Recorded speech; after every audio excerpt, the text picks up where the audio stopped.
네, 승모판막과 마찬가지로 대동맥 판막도 병 종류는 비슷합니다.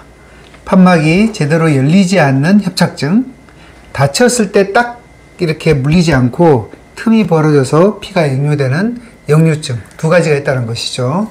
협착증은 대동맥 판막이 활짝 열려서 심장 내에 있는 피를 충분히 우리 온몸으로 보낼 수가 있어야 되는데 판막이 완전히 열리지 못해서 제대로 피가 못 나가는 경우, 이런 경우를 협착증이라고 그럽니다. 쉽게 말해서 우리가 정원에 이렇게 호수를 통해서 물을 줄 때 손을 앞에 이렇게 막으면 쫙 뿜어져 나가죠.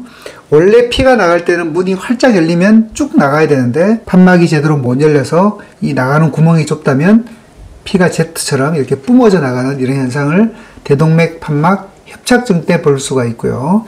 대동맥 판막 협착증이 생기는 가장 많은 원인은 퇴행성입니다. 쉽게 말해서 나이가 들어서 생긴다는 거죠. 나이가 들고 하루에 매 분당 60회 이상씩 계속 심장이 뛰죠.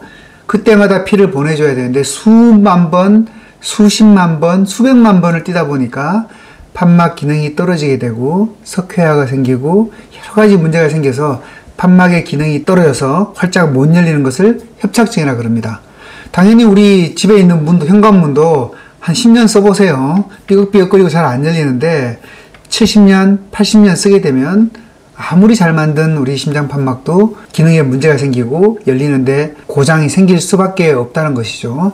나이가 들면 어느 정도의 대동맥 판막 협착증은 조금씩 이제 생길 수 있다는 겁니다. 아주 잘 관리해서 몸매도 잘 관리하고 혈압도 잘 관리하고 잘 관리하신다면 뭐 100살까지 멀쩡하신 분도 있지만 대부분의 분들은 70, 80, 90세가 되면 대동맥 판막의 기능들이 떨어지게 되기 때문에 이 판막이 열리는 정도가 조금씩 떨어질 수밖에 없다는 겁니다.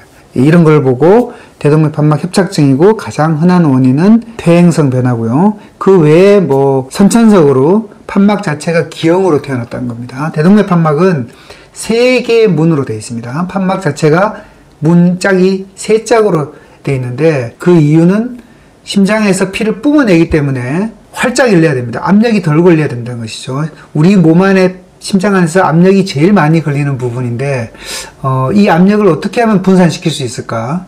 그 도마도 케찹이나 마요네즈 통에 보면 위에 뿜어져 나갈 때 칼집이 이렇게 들어가 있는 것을 볼 수가 있습니다.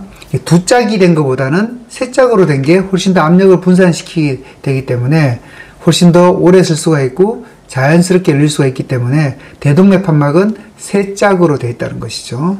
태어날 때 이게 두 짝으로 태어난 선천성 이엽성 대동맥 판막이라는 병이 있습니다. 굉장히 좀 아주 흔하진 않지만 그래도 드물지 않은 선천성 기형인데요. 이게 세 짝으로 태어나야 되는데 두 짝으로 태어났기 때문에 아무래도 걸리는 압력이 더 걸리다 보니까 세 짝으로 태어났으면 70년, 80년, 90년 써도 큰 문제 없는데 두 짝으로 태어났기 때문에 이런 분들은 그만큼 못 쓰고 뭐 50대, 60대, 70대에도 고장이 날 수밖에 없다는 것이죠. 이런 분들은 만들 때부터 차의 부품도 만들 때부터 불량품이면 엔진에 오래 못 가고 고장이 잘 생기는 것 같이 이 심장 판막도 태어날 때부터 원래 구조보다 이상으로 생기게 되면 그 수명이, 내구성이 떨어지기 때문에 이런 선천성 이엽성 대동맥 판막도 대동맥 판막 협착증의 주요 원인이 되는 것입니다.